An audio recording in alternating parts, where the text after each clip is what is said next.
Hey everyone, welcome back to the channel. In this video, we're going to talk about how to find an apartment in Spain as an Auxiliar de Conversacion. We're going to cover how long the process takes, what the process looks like, how to find apartments, how to find roommates, what to value with the apartments you're looking for, and how to get the best price possible for the apartment that you'll be living in for 8 months. I'm currently an Auxiliar in Ubrique, Spain, in southern Andalusia, and in this video, I'm going to sort of merge the advice that I've learned, my fellow Auxiliars have told me, and through researching online. I hope this video is helpful for you. Let's begin.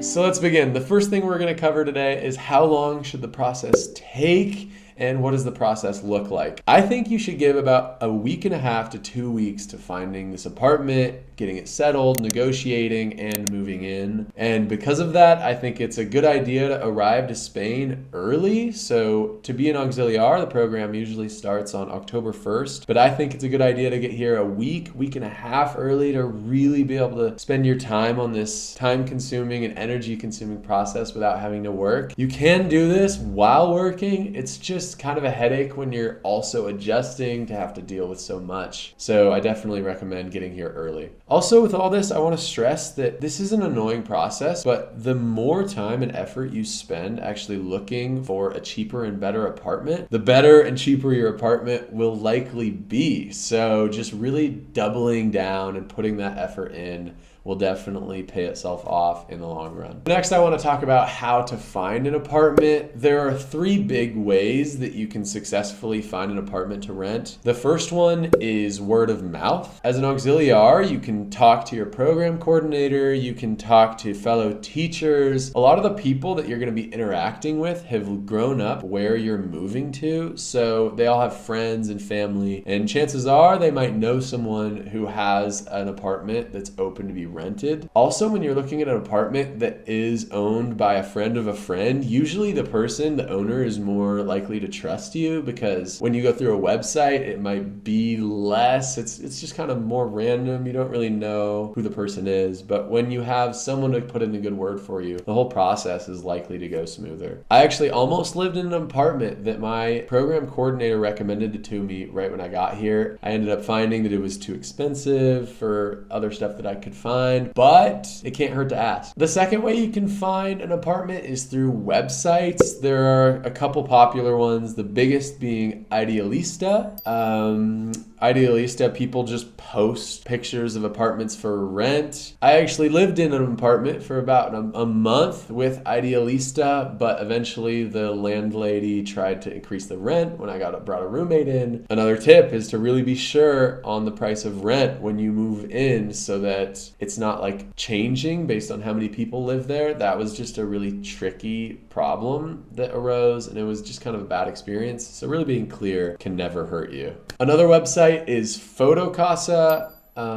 I've heard that the problem with a lot of these apartments, well, the one that I moved into was relatively furnished, but a lot of the ones that you're going to be moving into with these websites aren't. And as an Auxiliar who's moving to a different country, you don't really want to buy a lot of these like blankets and furniture that you're not going to be using long term. So, I mean, it could be worth it. I think it's worth exploring these websites to see what's available in your area, but I mean, just remember that they might not come furnished. Another place that you can find somewhere to live is with piso compartido. The people just, if they have an open room, will say, hey, if you want to come live here for a certain amount per month. Usually, I think it's Spanish people.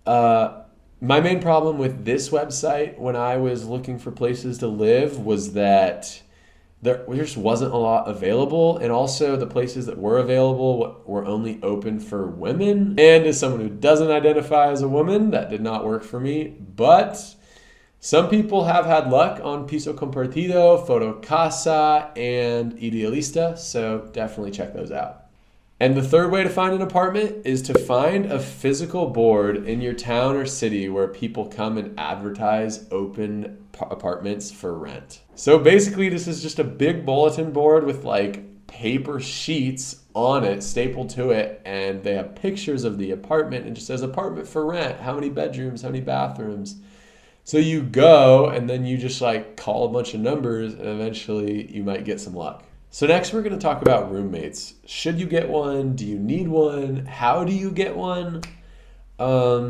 Regarding whether or not you should get a roommate, I think for most people, it's a great idea because by getting a roommate or multiple roommates, you're immediately cutting the cost of your apartment in half or into thirds or even fourths if you're sharing between 4 people.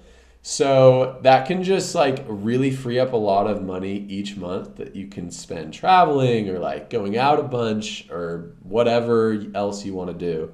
And I honestly don't think having a roommate is that bad of a thing. I kind of enjoy it. It's like you're living with a friend all the time. Sure, it can be a nuisance if you want to use the kitchen or something like that, but I think for the majority of people, I would recommend getting a roommate.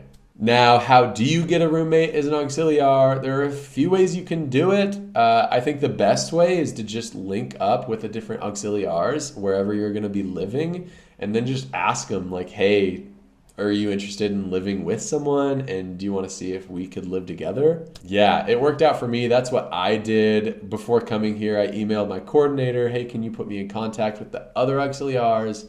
We started this sort of email group and then I asked and then I got my roommate that way and it's been wonderful. We're really good friends and we hang out all the time. And next I want to talk about like what's most important when you're getting an apartment. And obviously this will depend a lot on your values, but I thought it was just pretty important to talk about like what should you be looking for with these apartments. So I think there are 2 big factors to consider when you're evaluating which apartments you should decide to rent.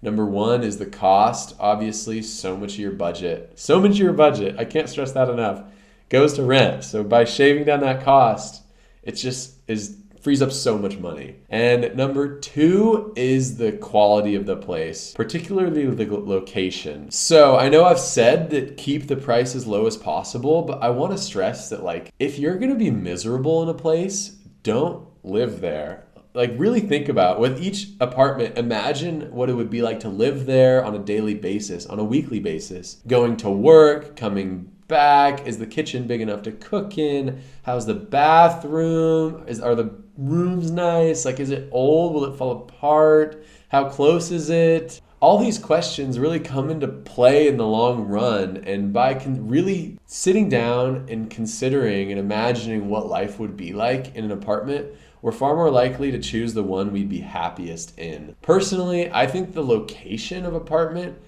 compared to your school is like one of the most important factors in terms of quality, because if you're going to spend your day, every work day, commuting an hour and a half to work and an hour and a half home from work, you're just going to spend all your time like on a train or on a bus. And I've actually heard of auxiliars doing that in Madrid, and lo and behold, they quit after like a month or 2. And I'm not surprised because it would suck. Like you're spending so much of your day just traveling. In this job as an auxiliar, it's not meant to be a full-time take all your day. It's meant to be like, okay, take your middle of your day and then leave the rest of the day to do what you want and meet friends and hang out and sort of immerse yourself in the culture and not spend your time on a public transit bus all day. So the last thing we're going to talk about today is cost. How much should your apartment cost and how can you get it to cost less? So how much should it cost? It really depends on where you're living. If you're living in a town, generally it'll be cheaper than a city,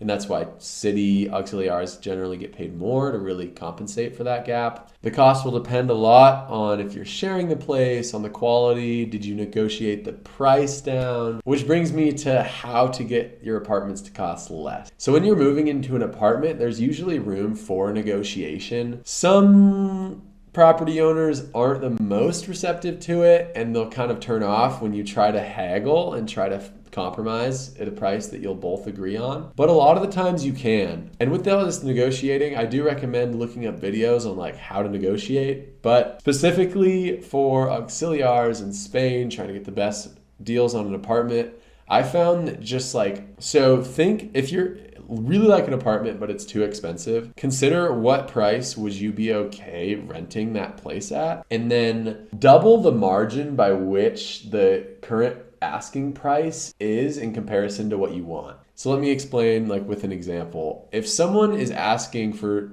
375 euros a month for an apartment and you are only really trying to pay 300 euros a month total, so then ask 75 less than 300. Say, hey, I'm willing to move in here for 225 euros a month. And then they'll be like, no. But then you'll be like, okay, can we find a middle ground? And hopefully you can sort of shave and cut down that price until you agree right where you want at like 300 euros a month. Some people might be offended if you ask for too low of a price, but I think especially right at the beginning, before you agree on a price, try to negotiate. The long-term benefits are easily worth any short-term consequences. Anyways, that wraps up my video on finding an apartment in Spain as an Auxiliar de Conversacion. I hope you enjoyed it. If you have any questions whatsoever, just leave them in the comments below. Make sure to like if you enjoyed and subscribe if you want to see Rika and I's journeys as we travel across the world. Peace out.